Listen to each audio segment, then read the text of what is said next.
So many times we work with fractions and it ends up being the like bane of our existence for some reason. And it doesn't have to be that way. I just want to show you something. If we have 2/3 x, that's the same as 2x over 3. They're the same exact thing because this really says 2/3 times x, and this also says 2x divided by 3, which is really the same thing. So I don't want you to fret over that. So if we have a fraction such as 2/3 of x equals 12, you might say, well, how do we solve this? Now, what I'm going to show you is this. This says 2/3 of some unknown number, and that's the key here. We don't know what this number x is.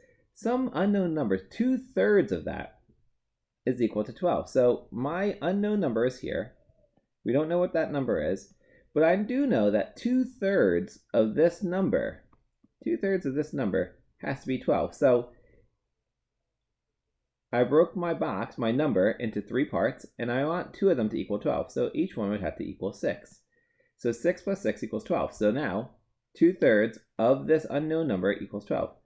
So how much would the entire thing be? The entire number would be 6 plus 6 plus 6, which is 18. So 2/3 of 18 equals 12. And to show you that that's true, take a look at this. How many times does 3 go into 18? It goes in 6 times. What's 2 times 6? It's 12. The way you might have been taught this is if you have a coefficient, which is the number in front of a variable, all you have to do is divide. And that's certainly true, but look at what we end up with. We end up with 2/3 x divided by 2/3, and sure enough, that is true. 2/3 x divided by 2/3 is just x. But then we have 12 divided by 2/3, and I want you to think about what that means for 1 second. All right? Pause the video if you have to, but think about it.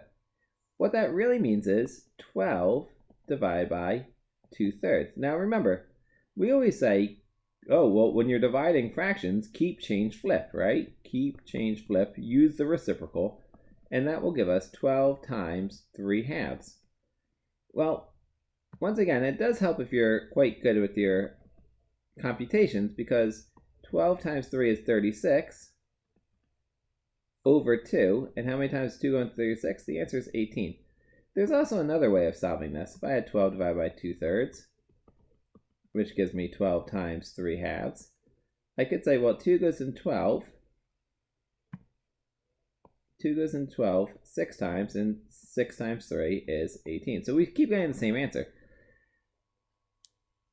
What you might not understand is, why do we always do keep, change, flip when we have a number divided by a fraction? Why do we keep the first number, change that to multiplication, and then divide by the fraction? Well, here we go. This is actually quite important. I'm going to take this 2/3 x equals 12. I'm going to rewrite that over here. I could divide both sides by 2/3 like I did, right? I could do that. But like I said, that doesn't really make a whole lot of sense because, oh, look, ketchup and mustard. Because I don't really want to have to rewrite everything. But if I multiply, let's see if I can get some relish here. My coefficient by the reciprocal, which was 3 over 2, I would have to multiply the other side of the equation by the same thing. Now, 3 times 2 is 6, and 2 times 3 is 6. So what you really end up with is 6 over 6, which really equals 1. So this simplifies to 1, and I'm left with just my x. Well, on this side, as we said before, 12 times 3 is 36, and 36 over 2 is 18. So I'm going to do one more example. We'll do another example. Let's do it up here. And we're going to go through this example nice and slow. What if I had -3/5 of some number a equal to 21, all right? So what I'm going to do is I'm going to make my unknown number a right here. And because it's 3/5, I'm going to draw 5 boxes. 1, 2, 3, 4, 5.